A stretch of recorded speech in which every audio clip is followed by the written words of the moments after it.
The member for Memramcook-Tantramar.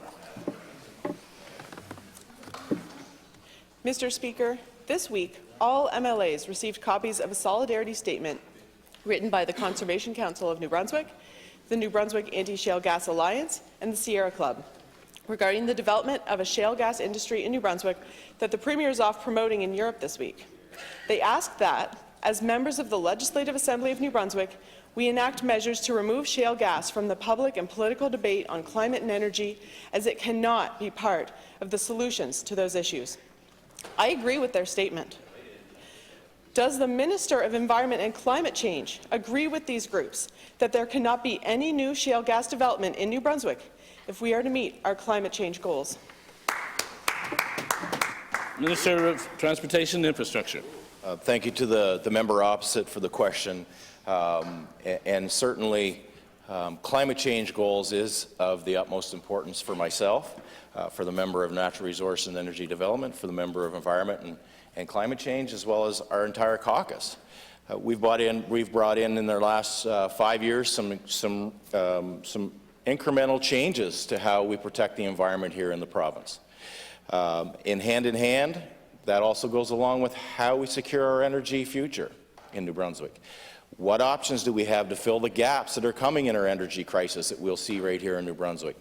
So to exclude one part of our energy possibilities would not be responsible when we have those discussions. Appreciate the letter that came from the Conservation Council, valued stakeholders for the other ministers and myself that deal with those files, but we must have the conversation in an open and transparent way if we understand what our future holds.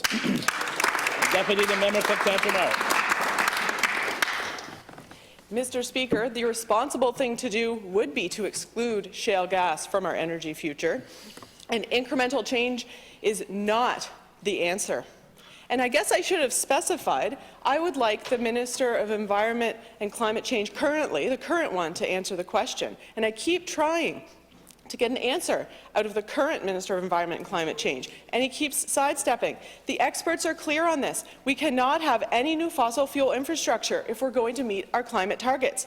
The International Energy Agency has said we cannot have any new oil and gas development if we want to meet net zero targets by 2050. When I asked the Environment and Climate Change Minister in estimates last month, he said this was a political question, better for question period. So now here's his chance to answer the question. Does he support new fracking or not? Minister of Environment and Climate Change. Thank you very much, Mr. Speaker, for the question across the way. As the last member mentioned, the Minister, we're looking at all options regarding energy development in the province.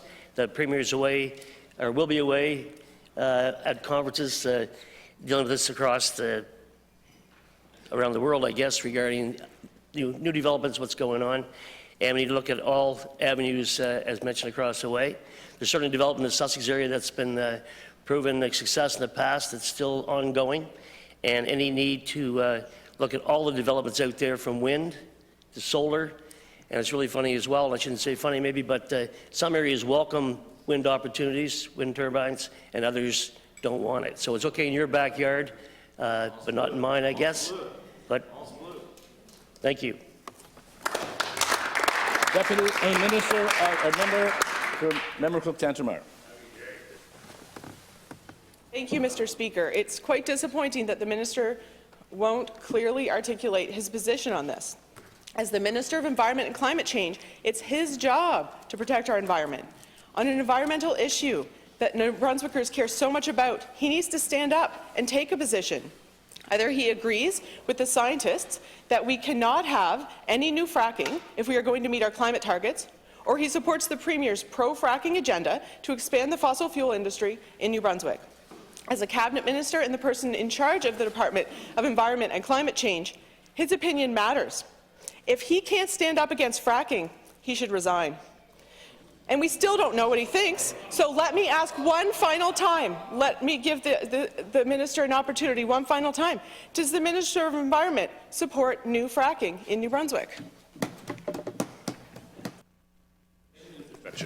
Thank you, Mr. Speaker, and a huge thank you to the Minister of Environment who took the last question and tried to detail very clearly where we stand. and where the government stands.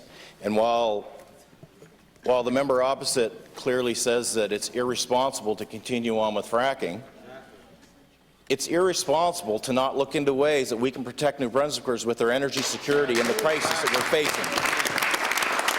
So for the member opposite to leave her head in the sand and not acknowledge that we have an issue here in New Brunswick going forward, coal's coming offline by 2030, Mr. Speaker. We all know that, and we're okay with that. But there's a gap, a serious gap. The member opposite is always also against SMRs, Mr. Speaker. Right. So how are we going to protect New Brunswickers going forward with energy security, Mr. Speaker? It's incumbent on all of us in here to acknowledge there is an issue coming at us. We have to face it. We have to find the solutions, and this government will continue to do that.